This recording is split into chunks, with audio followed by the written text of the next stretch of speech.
কথার আরেক নাম হচ্ছে ব্যথা। আমাদের শঙ্কা মঠদীশ্বর শ্রীমৎ স্বামী অবনান্দগিরি মহারাজ গুরুদেব বলতেন, কথার আরেকটি নাম হচ্ছে ব্যথা। এই কথাই শুধু মন্ডলী মানুষকে খুশি করতে পারে, আবার আঘাতও করতে পারে, ব্যথাও দিতে পারে।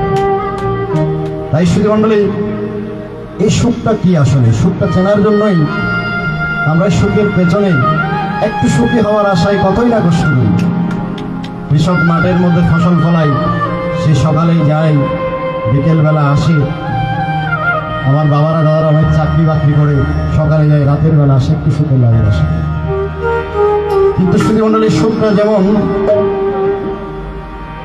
কেমন জানি ওই বালি দিয়ে নির্মিত ঘরের মতো। আমরা ছোটবেলায় শুধু মন্ডলী কারো ঘর নির্মাণের জন্য বালি আনলে, বালি যখন ভেজা থাকতো তখন পাখির বাসা নির্মাণ করতাম, এবং বালি যখন শুকিয়ে যেত শুধু মন্ডলী ওই বালু ঝরঝরে হয়ে ওই পাখির বাসা ভেঙে আবার পড়ে যেত। ঠিক তেমন করে শুধু মন্ডলী আমরা সুখটা যেমন, এই সুখটাকে বালির মতো চিন্তা করি।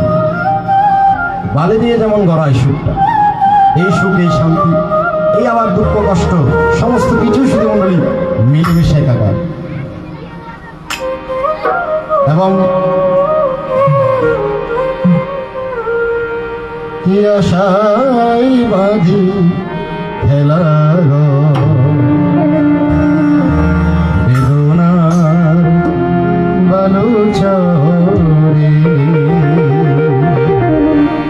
কি আশা